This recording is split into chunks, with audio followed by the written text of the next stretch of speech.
Why is being lazy a good thing? It sounds strange, doesn't it? We are used to hearing the opposite. Laziness is the mother of all vices. Work hard and you will succeed. But what if I tell you that it is laziness that made our world what it is today? Think about it. Why did the wheel appear? So that people wouldn't have to carry heavy loads on their backs. Why was the steam engine invented? To work less with one's hands. Why did we come up with smartphones? So as not to waste energy on dozens of separate tasks. The history of humanity is the history of people who did not want to do unnecessary work. They were called lazy, but in fact, they were the ones who drove progress. Today, I will tell you how ordinary human laziness gave us the most important inventions, from the wheel and the plow to computers and the internet. You will learn why lazy engineers often turn out to be the best, and how the striving for convenience became the main secret of civilization's success. And at the end of this video, we will look at laziness in a new way, as a force that helped us survive and develop for thousands of years. So make yourself comfortable and get ready. A story awaits you that will forever change your view of laziness. Laziness is the mother of all vices. That's what we were taught at school. That's what parents repeated. But let us imagine for a moment that it is the opposite. What if laziness is not a weakness, but humanity's greatest strength? After all, almost everything we use today appeared only because someone became too tired, bored, or uncomfortable working by hand. Let us go back to the very beginning.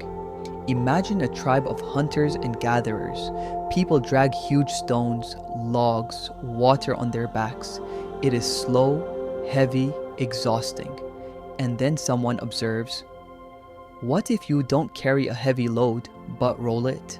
He puts a round log under a stone. The stone begins to move. Thus, the idea of the wheel is born. Think about it. The greatest invention of humanity, the foundation of transport, mechanisms, machine, was born not out of brilliant inspiration, but out of banal fatigue, out of laziness. A similar story happened with agriculture. For thousands of years, people dug the earth with sticks and hoes. Hours, days, months of hard, monotonous work. But someone said to himself, "Enough. There must be an easier way." Thus the plow appeared. They harnessed it to animals, and the earth yielded faster, deeper, more efficiently. This lazy tool changed everything. Harvests grew, there was more food, villages grew into cities. Historians believe without the plow, there would be no civilization as we know it. Now imagine Egypt. Heat, sun, fields. Every day, people lifted buckets of water from the Nile to irrigate crops. It was hellish routine. And then the Egyptians invented the shaduf, a simple lever system with a counterweight. Instead of exhausting effort, a light movement of the hand and the water rises up by itself. The Assyrians and Persians also didn't like hard work. They grew tired of lifting fortress gates by hand, and they invented the first pulleys and lifting mechanisms. The saving of effort was obvious: less labor, more result.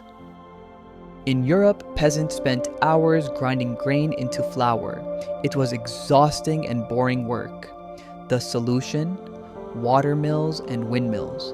Instead of hundreds of hands, the wind and water did the work. A person could do something else.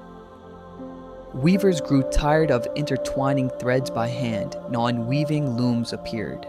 Blacksmiths grew tired of endlessly striking with a hammer and invented bellows and mechanical hammers. Every invention of the past can be described with one phrase: someone got tired of working too much. If we look more broadly, the entire history of technology is the history of automation. mills, looms, mechanisms. All this was born from the unwillingness to spend energy on monotonous, heavy, or boring work. Even the first clocks, they are not a symbol of precision, but an attempt not to sit and watch the sun by hand. Clocks allowed people to shift the concern for time onto a mechanism. Think about it. How many inventions do you know that appeared from heroism? Only a few. And how many inventions appeared because someone didn't want to carry, twist, drag, or dig? Thousands. And here we should look deeper. Laziness is not only a human trait. In nature, everything is also built on the principle of saving energy. Animals look for the shortest path to food, use minimal effort. The organism preserves strength for the sake of survival. People are no different. The unwillingness to spend extra energy is an inbuilt mechanism. It was precisely this that forced our ancestors to look for new solutions. The wheel, the plow, the lever, the pulley, the clock, the mill, all of them appeared because people wanted to work less and rest more. Every great leap forward was born not from an excess of enthusiasm, but from a lack of strength and a desire to make life easier. And here arises an important question. What happened when man decided to make not only hard physical labor easier, but also household routine? Thus began a new era, the era of lazy household inventions, washing machines, refrigerators, dishwashers. Do you know that almost all of your household conveniences are the result of someone's laziness? We often think that progress is only great machines, factories, and computers, but in fact, the most revolutionary inventions were born right in our homes. Things we consider ordinary appeared because someone got tired of endlessly doing routine tasks. The 19th century. Imagine an ordinary woman who spends hours washing clothes by hand. It is harder than it seems. Rubbing on a board, icy water, heavy buckets. After a day of washing, the skin on her hands cracked and bled. People began to look for solutions. At first there were wooden drums with handles, then mechanical devices, but the real breakthrough came when electricity entered homes. The washing machine became a symbol of liberation. Now, instead of an exhausting day of washing, you pressed a button and did your own things. Notice this. The laziness of washing by hand changed not only everyday life, it changed the role of women in society. She gained time for education, for work, for participation in social life. Ordinary laziness canceled out millennia of routine. How did the refrigerator change cities? Before refrigerators, food had to be stored in ice houses. Wealthy families ordered ice cut in winter and kept it all summer. The poor had to buy food every day because meat spoiled, milk soured. It was inconvenient. Every day, the market, every day, chores. And then experiments began. First bulky installations, dangerous chemical mixtures, and later safe household refrigerators. The result? People stopped depending on daily trips for food. This even changed the architecture of cities. Supermarkets displaced street markets, and the kitchen turned into a center of comfort. Again, it all began with simple laziness. The unwillingness to run for groceries every day. In 1886, Josephine Cochrane, the wife of a wealthy businessman, grew tired of washing piles of dishes after dinner parties. Moreover, she was annoyed that servants constantly broke expensive porcelain. She said, "If nobody invents a dishwashing machine, I'll do it myself." And she did. The first dishwasher, which used water pressure. At first, men laughed at her female whim, but women understood. This was a real revolution. Today, a dishwasher is standard in almost every family, and it all began with the irritation of one woman who did not want to waste energy on dishes. The vacuum cleaner today seems like a familiar trifle, but its history is amazing. The first models were so huge that they were pulled by horses. The machine stood on the street and long hoses were stretched into the house. People gathered around and watched the miracle of technology. Later vacuum cleaners became compact, electric, and now we have robot vacuum cleaners that work without human participation. From the broom to smart sensors, this whole chain was born from one thought: I don't want to clean myself. Today, we open the tap and hot water flows. But for our ancestors, this was a miracle. Even in the 19th century, water had to be heated on fire, carried in buckets, poured into big tubs. One evening, with a bath turned into half a day of hard labor. When gas water heaters and boilers appeared, life changed radically. Cleanliness, hygiene, comfort, all this became possible not thanks to heroism, but thanks to the unwillingness each time to arrange a small festival of fire and buckets. Even leisure changed under the influence of laziness. Once, to hear music, you had to go to a concert. To learn the news, wait for a messenger or read a newspaper. To be entertained, gather around a fire or listen to storytellers. People wanted convenience, and gramophones, radios, televisions appeared. Today, streaming services where music and movies come to you by themselves. The social effect, and here is the most important thing: laziness in everyday life changed society. When people stopped spending days on laundry, cleaning, and cooking, they gained free time. And this time became the main resource. It gave the opportunity to study, to work, to rest, to develop. Domestic laziness turned out to be not just convenience, it became the foundation of a new economy. Let's follow the chain from household production to the market.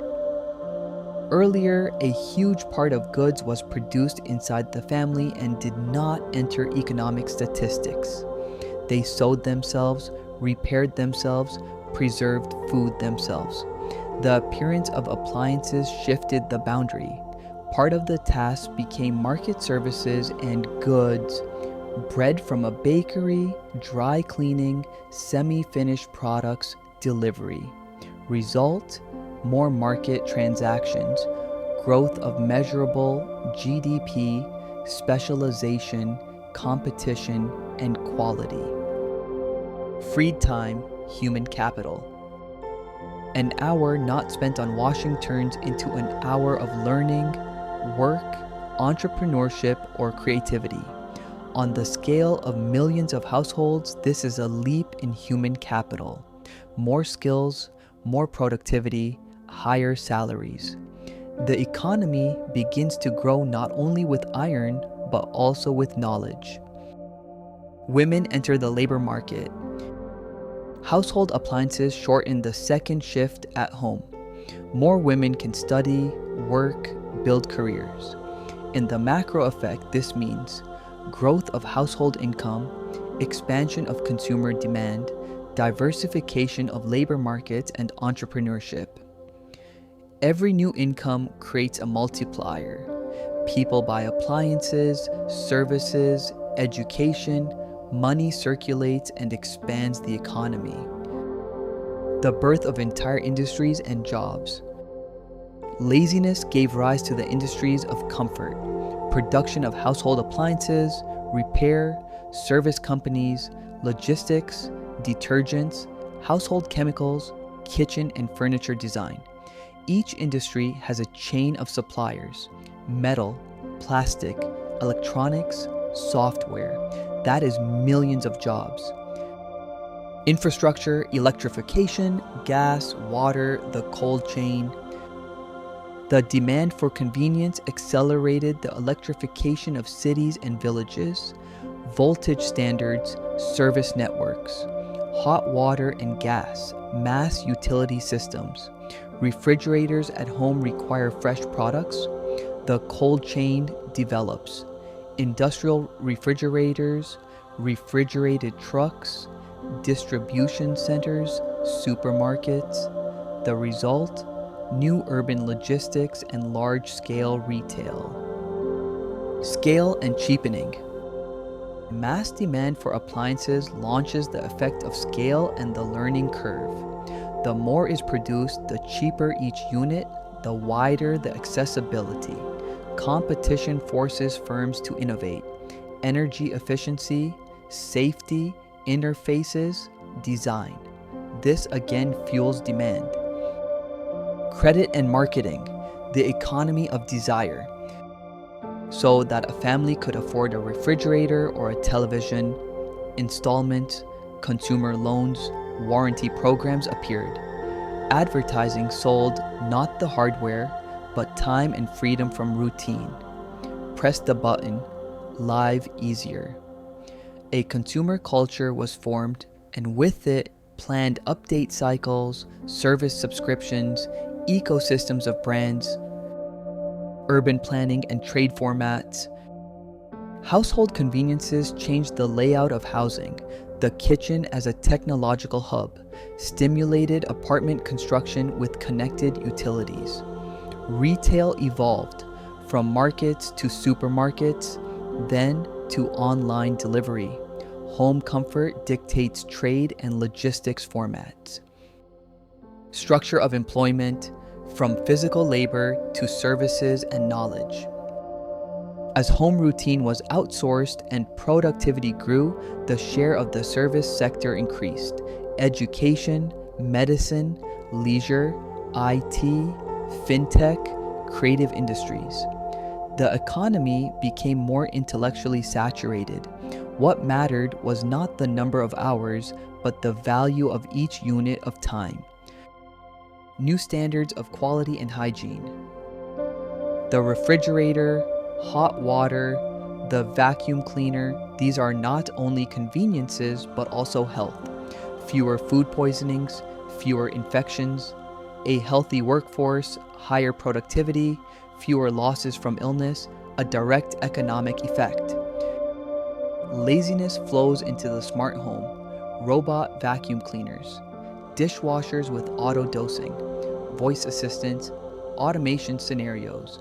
The economy of time arises. Subscriptions for delivery, cleaning at the push of a button, recipe kits, smart replenishment of consumables. All this means new markets and revenue. Yes, conveniences have a price. Energy consumption, electronic waste, the paradox of time. The easier it is to clean, the higher the standards of cleanliness and the frequency of cycles. But the economy responds with innovation, energy efficiency, repairability, recycling, shared use of appliances, service models. Domestic laziness launched the mechanism of great changes. Free time, human capital, income and demand, new industries and infrastructures, an urbanistic and cultural turn. We stopped measuring value by the number of hours spent and began to value the quality of time. And this is the DNA of the modern economy. And if lazy solutions turned our home and the market around it upside down, then imagine what happened when this same desire to save effort came to factories and laboratories. Welcome to the next part, laziness in science and industry. Steam engines, conveyors, elevators, escalators, and robots as a direct continuation of the human striving to do less and get more. Laziness in everyday life changed the life of every home, but it influenced even more strongly how people worked, built cities, and created industry. The history of science and production is the history of people who grew tired of working hard. and began to look for ways to shift labor onto machines. The 18th century. Imagine a mine in England. Down below, they are mining coal, and down below, water also accumulates. Workers manually lift buckets, drag pumps, and the mine still floods. This was the heaviest, most exhausting labor. At that moment, the steam engine appeared. It was noisy, dangerous, enormous, but it took upon itself what had been killing people before. Now, not hundreds of workers with buckets, but a mechanism that pumped water and lifted loads. The steam engine was invented not because people wanted to work more, but because they could no longer endure this drudgery. It was precisely laziness to haul buckets that gave birth to the first industrial revolution. This logic repeated again and again. When production became too labor-intensive, a technology appeared that made it easier. Henry Ford carefully watched his workers who slowly assembled automobiles. Each bolt was screwed in separately, each part passed by hand. Cars came out expensive and inaccessible. Ford realized what is needed is not more working hands, but fewer unnecessary movements. It was necessary to remove everything superfluous. Thus, the conveyor appeared. Now it was not the workers running around the car, but the car itself moving past them. Productivity soared. Cars became cheaper. Millions of people could afford an automobile. Ford said, "The best worker is the lazy worker, because he is the first to find a way to make fewer movements and get more result." The same story was in the textile industry. Hundreds of women wove fabric by hand, moving threads for hours. It was a slow, painful process. The appearance of the mechanical loom changed everything. Now, instead of dozens of hours, one could weave a huge cloth in a day. Out of laziness and fatigue from endless thread, weaving a whole industry was born. Laziness also changed workshops. Blacksmiths grew tired of swinging a heavy hammer. They looked for a way to save strength. Thus appeared bellows and mechanical hammers. Carpenters and woodcarvers grew tired of sawing by hand, and machines appeared. Everything was born from the desire to free the hands. Let's look at architecture. Multi-story buildings began to be built in the 19th century, but climbing stairs to the 5th, 10th, 20th floor was torment. Especially hard was carrying water, firewood, coal. Laziness to climb on foot gave birth to the elevator. At first, elevators were simple, based on counterweights. Later, safe electric constructions appeared. It was the elevator that made possible the growth of cities upward. Without it, skyscrapers would have remained fantasy. At the beginning of the 20th century, a similar story happened with the escalator. People were too lazy to go up and down long staircases every day in department stores and at train stations. The first escalators seemed strange and even frightening. People were afraid to step on moving steps. But very quickly it became clear. This was convenient. Escalators entered everyday life and today became invisible. But without them, it is impossible to imagine the metro and modern cities. And again, it all began with simple unwillingness to spend strength. If we look at industry more broadly, its main task has always been the same: to remove man from heavy, boring, and repetitive work. Machines took upon themselves what man did not want or could not do himself. Steam engines pumped water and pulled loads. Conveyors saved movements. Elevators and escalators canceled climbing stairs. Mechanical machines replaced manual labor. And later, robots and computers began to perform routine operations faster and more accurately than any worker. All this was born not from heroism, but from human fatigue. We grew tired of hauling, digging, lifting, turning, repeating the same thing. Laziness became the motivation to look for new paths, and these paths changed the world. Think about it. The Industrial Revolution, factories, mass production, urbanization, all this began with a simple idea: to do less but get more, to work less with the hands but to get more result. And there is no paradox in this. This is the nature of man. We have always sought shorter paths. We have always sought a way to shift routine onto a mechanism. And it was precisely this that became the source of progress in science and industry. And here arises the next step. If laziness was able to change industry and science, then what happened when it touched information and knowledge? How did people get rid of the routine of copying books, of endless calculations, of searching for facts? The answer to this question lies in the history of the printing press, computers, and the internet. And this is what we will talk about in the next part. Physical labor exhausts the body, but there is labor no less heavy, intellectual, boring, repetitive actions that take time and attention. Man has always sought a way to shift them onto something or someone else. It was precisely this desire, this laziness to count, to copy, and to remember everything himself, that became the push for the greatest information revolutions. Imagine an ancient library, hundreds of scrolls copied by hand. Each sign was written slowly and carefully, and the slightest mistake required starting over. Monks sat for hours at tables, copying texts. They grew tired, made mistakes, lost days and weeks on one book. Laziness and fatigue from this endless routine gave birth to a dream. What if it were possible to make words multiply by themselves? In the 15th century, Johannes Gutenberg brought this dream to life. His printing press allowed in just a few hours to print what had previously taken months. Books ceased to be a rarity. Knowledge began to spread faster than ever. The printing press changed the world.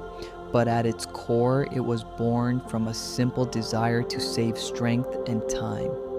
People were too lazy to copy by hand. They wanted to do less and to get more. The same story repeated in science. Scientists grew tired of counting by hand. Complex calculations took weeks. Mistakes led to catastrophes. In the 19th century, Charles Babbage proposed the idea of an analytical machine that could perform calculations automatically. His project was too complex for that time, but the thought itself turned out to be revolutionary. Later came mechanical calculators and then electronic computers. All this grew out of the same feeling. We are too lazy to spend weeks on calculations. Let a machine do it faster. Computers became the symbol of laziness turned into strength.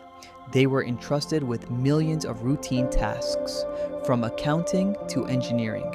Programmers joke, the best programmer is the lazy programmer. He doesn't want to do the same thing twice and therefore writes a script that does it for him.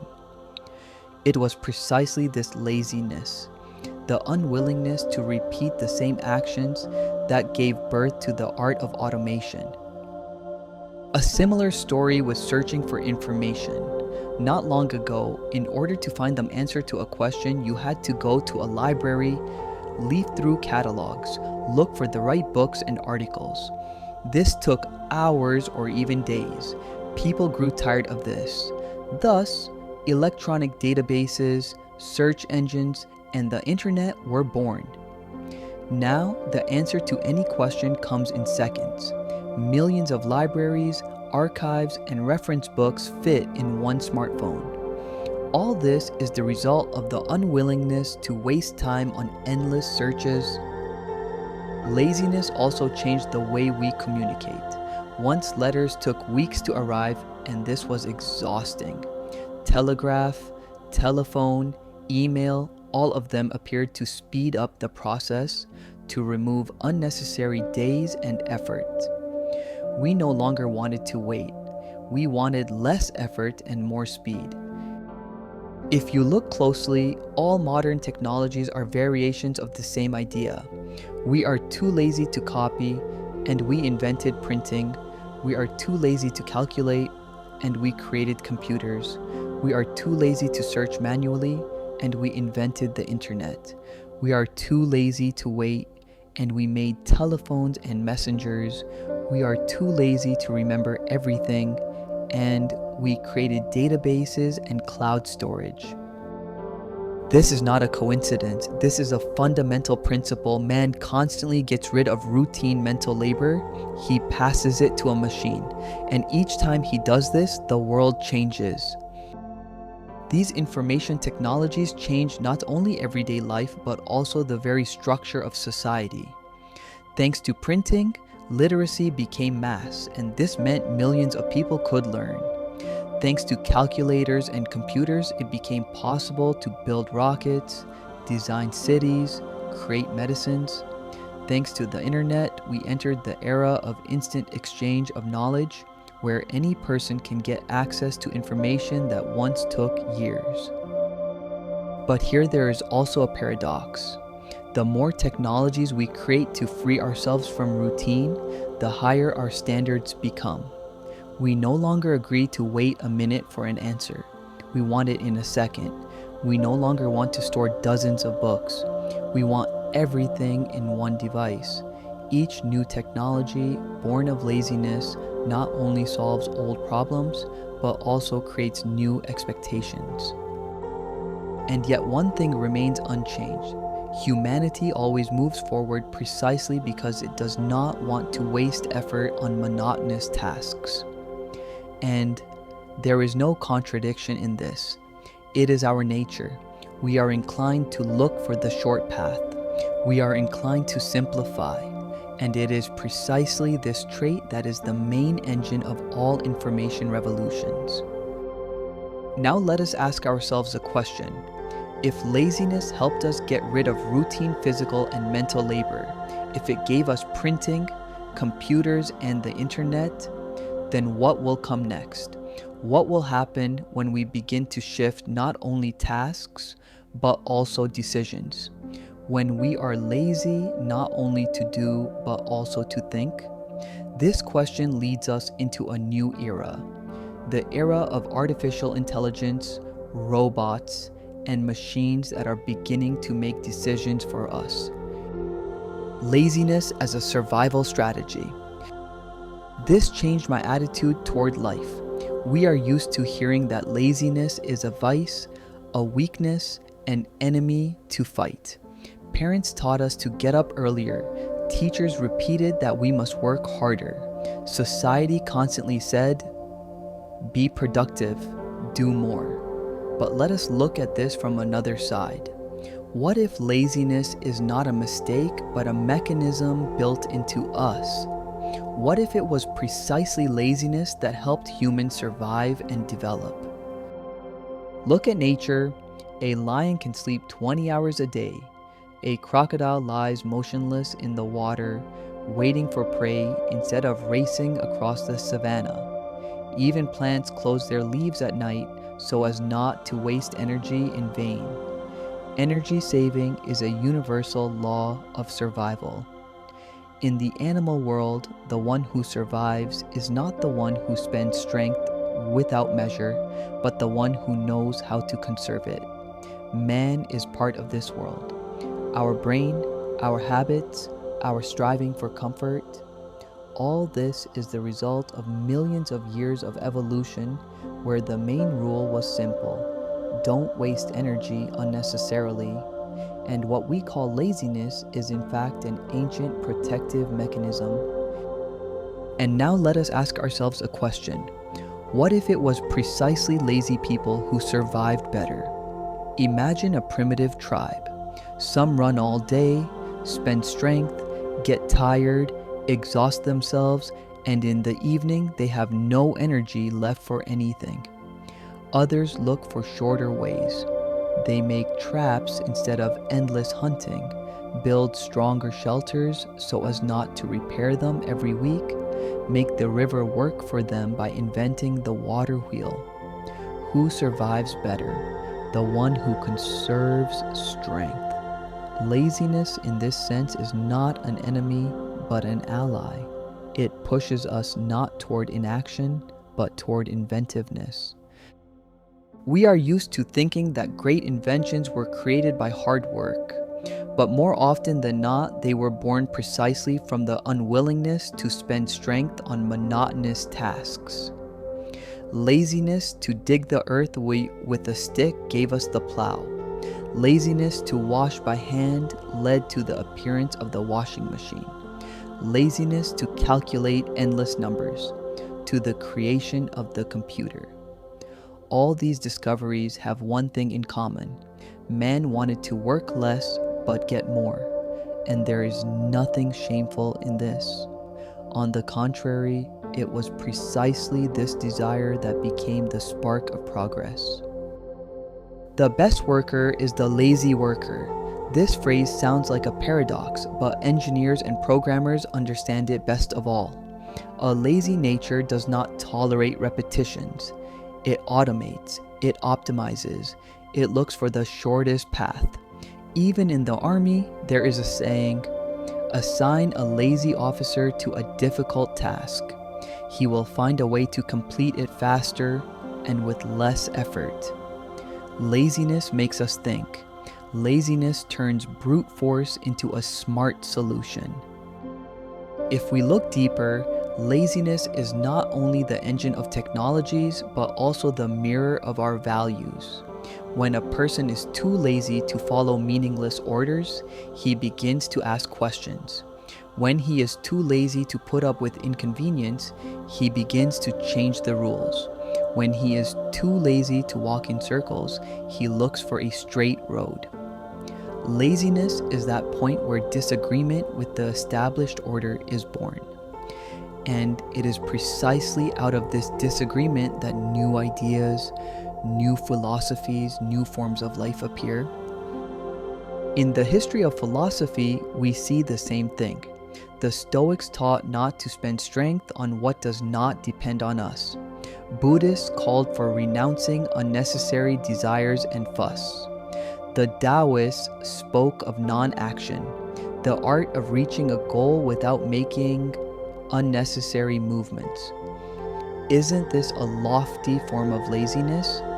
This is not a call to inaction, but the ability to distinguish the important from the unnecessary. Laziness, brought to wisdom, turns into a philosophy of life. And now think, what if it was precisely laziness that made us smarter? The human brain is enormous compared to the body, but it requires a colossal amount of energy. Why did evolution give us such a costly system? To look for shorter paths, to invent tools that reduce labor, to plan how to save strength. Our brain grew precisely because we were too lazy to do everything with our hands. We became smarter because we wanted to work less. Laziness also gave us culture. When people stopped spending all their time on survival, they had free time. And in this time, they began to sing, tell stories, paint on walls, compose music. Art was born not out of labor, but out of laziness, out of that very pause in which a person allowed himself to do nothing except dream. Laziness is not emptiness. It is a space where something new appears.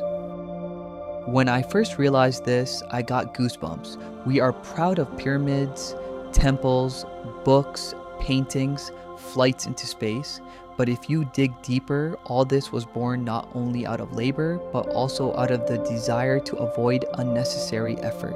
Even in great projects, there is a simple thought: to make it easier, faster, more convenient. Today, we live in a world where laziness has become the foundation of entire industries. The internet, food delivery, social networks, streaming services, all this is built on the fact that we are too lazy to go to the store, too lazy to wait, too lazy to search. We want everything to come to us by itself, and the economy of the 21st century is the economy of laziness. But this force also has a flip side. That which was once the source of progress can become a trap. Laziness gave us machines, but it also makes us dependent on them. We stop moving, we stop remembering, we stop enduring even the slightest effort. Robots and algorithms gradually take over not only work, but also decisions. And if we allow laziness to control us completely, we risk losing what makes us human, the ability to act when it is hard. Laziness is a tool. It can be fuel for progress, or it can become the cause of degradation. It gave us civilization, but it can deprive us of will. Everything depends on how we use it. Laziness is a mirror. It shows us what we consider excessive, unnecessary, meaningless, and it also makes us look for a new path. And here is the main question. Which laziness do we choose? Laziness that gives birth to brilliant ideas and new worlds, or laziness that makes us weak and turns us into passive observers? From the answer to this question, our future depends. In the finale of this story, we will look at the most philosophical part, at what awaits humanity further, at where this eternal union will lead, man and his laziness. So, what is laziness really? We began our path with a simple thought, that laziness is an enemy, a weakness, something to fight. But the deeper we went into history, the clearer it became. Without laziness, there would be no progress, no civilization. The wheel, the plow, the mills, the steam engines, the elevators, the computers, the internet, all of them appeared because man was too lazy to do unnecessary work. Laziness became that hidden fuel that always drove us forward. We are used to thinking that history is built by heroism, feats, and efforts, but if we are honest, at its foundation lies something else. Humanity always sought to make life easier, always looked for a shorter way, a smarter method, a more convenient road. We are proud of our courage, but in fact we were led by laziness. And in this lies the paradox. That which was condemned for centuries, that which was called a vice, turned out to be our greatest strength. But let us ask ourselves a question. If laziness made us great, can it also make us weak? For any force has a reverse side. Laziness gave us free time, but it can also take away our will. It can open horizons, or it can turn us into passive spectators. We are used to entrusting machines with routine, but today we entrust them not only routine. We give them decisions, choices, memory. We allow them to think for us. Look at the modern world. We are too lazy to cook, and food is delivered to us. We are too lazy to search, and the search engine answers in a second. We are too lazy to read, and we get short videos. We are too lazy to communicate, and we write emojis instead of words. Everything becomes faster and simpler, but with every minute when we shift effort into other hands, we ask ourselves fewer and fewer questions.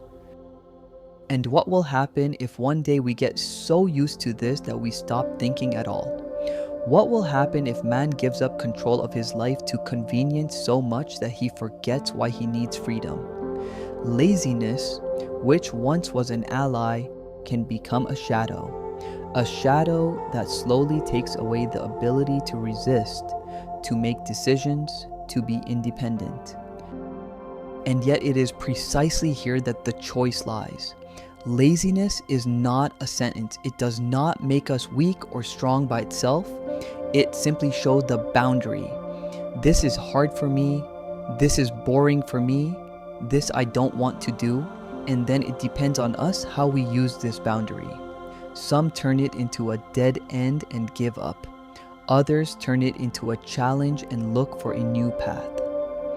Laziness is a mirror. It reflects ourselves. Remember that it was laziness that gave us culture. When people stopped spending all their strength on survival, they had free time. And in that time, art was born.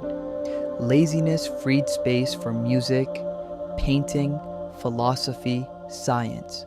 That which makes us human appeared not from labor to exhaustion, but from pauses, from that very stop where we allowed ourselves to do nothing except dream. The history of humanity is the history of people who did not want to put up with unnecessary effort. We didn't want to carry heavy load, and we invented the wheel. We didn't want to dig the ground with our hands, and we invented the plow. We didn't want to wash by hand, and we created the machine. We didn't want to spend life on calculations, and we built the computer. We didn't want to wait weeks for an answer, and we made the internet. Each of these inventions began with a simple feeling: enough, I can't do this anymore. But today we have reached a new frontier. Laziness pushes us toward technologies that begin to do everything for us. Artificial intelligence writes text, creates paintings, drives cars. Algorithms predict our desires, know what we want to buy and what we want to see.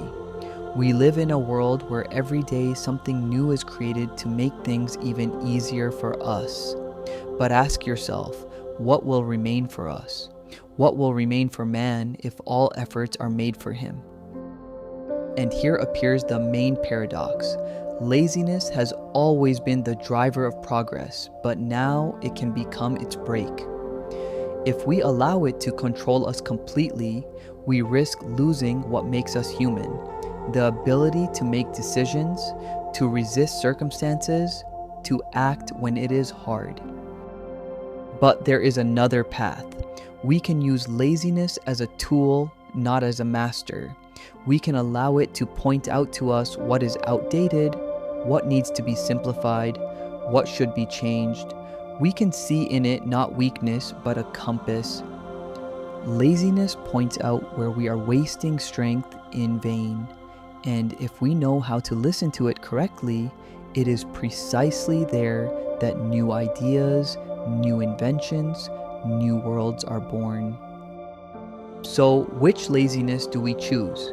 Laziness that makes us inventors, or laziness that turns us into passengers of our own life? Laziness that frees strength for creativity, or laziness that takes away even the desire to dream? When next time you hear you are lazy, remember that it was laziness that gave us everything we are proud of. Remember that this is not a stigma, but a part of our path.